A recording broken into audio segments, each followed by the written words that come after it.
Howdy, friends. I'm Wayne Michaels. Welcome to another episode of Nash Trash with our good friend, Debbie Reynolds. On this episode, we're going to check out what happened in country music, what are the top 5 Spotify songs of the week, wish a happy birthday to all those artists that are celebrating this week, and then we're going to check out who's performing at the Grand Ole Opry.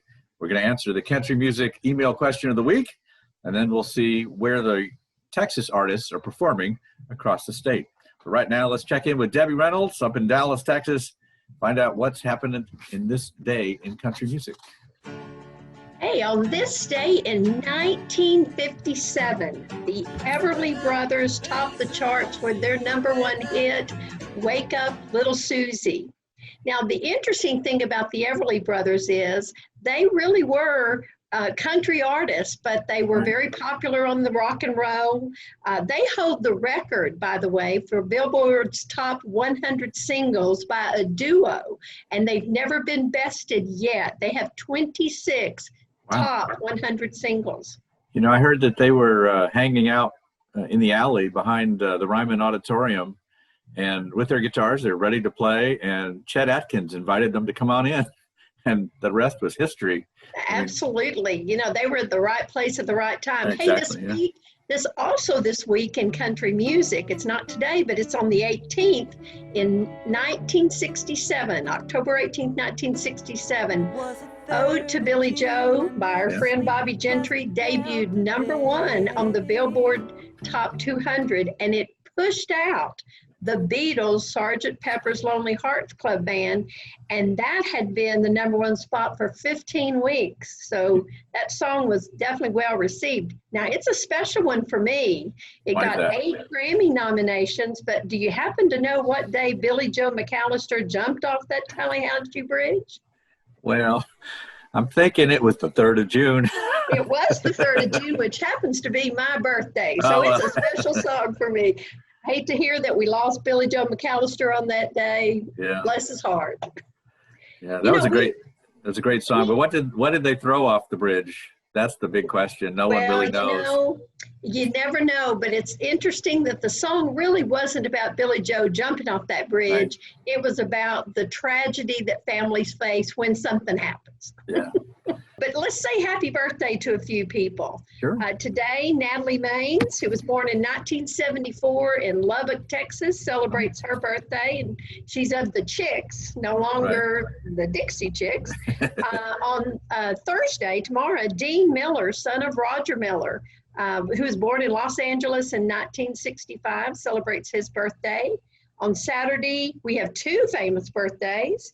Alan Jackson, born in Georgia in 1958, and Earl Thomas Conley, born in 1941 in Ohio. We'll be celebrating his birthday. I love Ohio. I guess so. And then on Monday, Jenny C. Riley of Harper Valley PTA fame. She was born in 1945 in Stamford, Texas, and she recorded that famous song written by Tom T. Hall, and it won Single of the Year by the CMAs in 1968.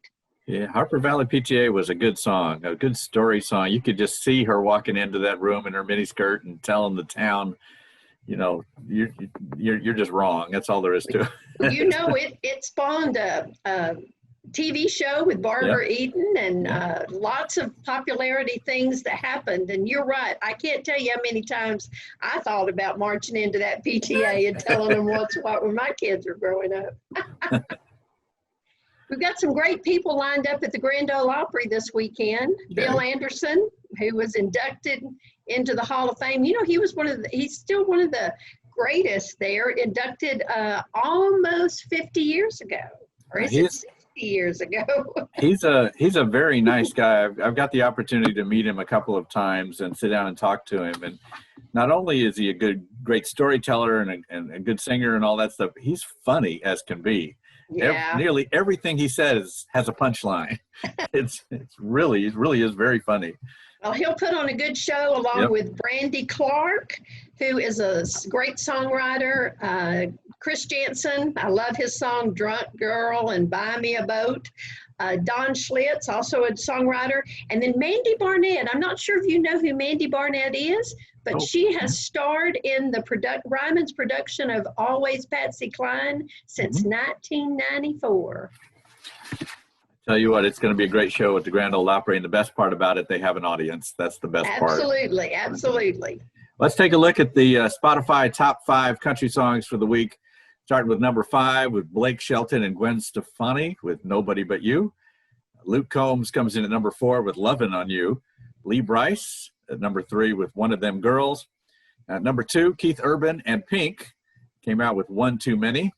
And then number 1 is the topic of this week's country music email, Morgan Wallen and More Than My Hometown. And Morgan Wallen has had a few problems in the last week or so, and that's actually one of the questions that we got on our country music email of the week. It came from San Antonio and asked what really happened to Morgan Wallen, who was supposed to host Saturday Night Live this past week. Well, it seems that Morgan Wallen went to a few parties and kissed a few girls. Yeah. And did so without any form of social distancing or mask. And Saturday Night Live felt that it would not be in their best interest, that he possibly could have been exposed or would put them at jeopardy. So he was in New York at the time, almost starting the rehearsals, and they told him that they were just going to have to find a new host until he quarantined himself for a while. Yeah, they pretty much said he violated their COVID-19 protocols. And that's right. At least he admitted, in fact, he's quoted as saying, "I respect the show's decision and I take ownership of this. Basically, I messed up. I know I messed up. I'm sorry. I won't do it again." To be young and crazy. Yeah. And one more thing before we get to Nash Trash. If you're in the Texas area and you want to see some of the great Texas artists that are coming up, Aaron Watson is going to be in Wichita Falls on October 23rd. Then he's going to be down in Austin on the 24th. The 28th, he's going to be in Belton, Texas. And the 30th, he'll be in El Paso. Kevin Fowler is going to be in Belton on the Thursday, October 22nd. He'll be in Cypress on the 23rd. Kyle Park doesn't have too many shows this month, but he's got a big one in November, right in Cedar Park on November 13th. And then on Saturday, November 14th, he's going to be in College Station. And Cody Johnson, Saturday, November 21st, he's going to be in Waco. And then on Tuesday and Wednesday, December 8th and 9th, he'll be at Billy Bob's in Fort Worth. So make your plans now to see some of those great Texas artists. Let's go back to Dallas, Texas, and Debbie Reynolds and find out what's going on this week in country music. I want to encourage country music fans to look for something that's going to be a great holiday edition this year, and that is Terry Clark has just recorded a beautiful, just unbelievably beautiful Christmas album. And she took her time and did it right. And it is just phenomenal. And actually heard some of the premiere songs that's going to be on it. And so I think it's not going to be released, if I'm not mistaken, until the 20th of October, which is coming up. But it's an album that, I love so many country albums out there that are for the holidays. And this one's going to be a welcome addition to any songs that you play at Christmas time. And we haven't heard anything from Terry Clark in a long time. So she was on the Grand Ole Opry last week, and she sang Barbara Mandrell's one of her classic songs.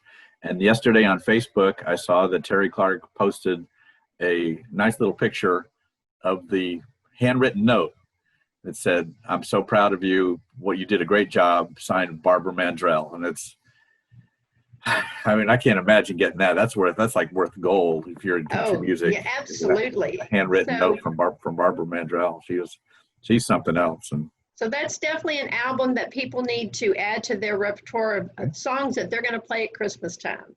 All right. Anything else happening in the big world of country music? You know, it coming up on the CMAs, and they're beginning to announce some of the performers out there, and it looks like they're going to have, I'm not sure again how the format's going to be. I think we'll hear as time goes on, but they're going to have a humongous lineup of wonderful artists out there. So it's November 11th, the show we don't want to miss it. All right, Debbie Reynolds, thanks so much for stopping by. We do appreciate you.